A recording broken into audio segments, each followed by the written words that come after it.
Госпрограммамен екінші рет пәтер аламын ба? Мен алдым, бірақ күйеуім алмады. Егер сіз мемлекеттік бағдарламамен пәтерді күйеуіңізбен некені ахаж бөлімінде, яғни ЗАГСте тіркеген соң алған болсаңыз, онда күйеуіңіз қазір осы мемлекеттік бағдарламамен баспана ала алмайды. Себебі оның атында үй бар.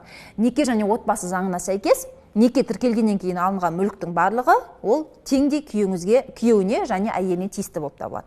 Білесіздер, мемлекеттік бағдарламамен кезекке тұрып үй алу үшін соңғы 5 жылда атында үй тіркелмеген болу керек. Ал енді өзіңізге келетін болсақ, сіз мемлекеттік программамен бір рет баспана алдыңыз ба, қайта екінші рет баспана алуға құқығыңыз жоқ.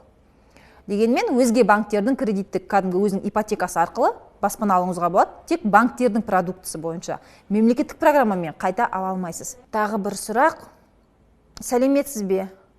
Неге коллекторларға қазір ақшам жоқ, ақшам болғанда төлеймін десем, күнде сол бір сұрақпен қашан төлейсіз деп қайта-қайта звондай береді.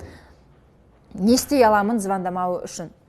Коллекторлардың қызметі туралы арнайы заң қабылданды, білесіздер. Осы заңға сәйкес коллектор сізге дүйсенбіден жұмаға дейін несиені төлемеген жағдайда күніне 3 рет қоңырау шалуға құқылы. Қандай уақытта? Таңғы 8-ден кешкі 21:00-ге дейін. Сізге кеше қоңырау шалды, бүгін қоңырау шалып тағы да сұрауы мүмкін, ертең қоңырау шалып тағы да сұрауы мүмкін. Оған заң бойынша құқығы бар. Иә, сіз күнде бір жауапты айтуыңыз мүмкін. Дегенмен коллекторға осылай мүмкіндік берген, заң құқық берген.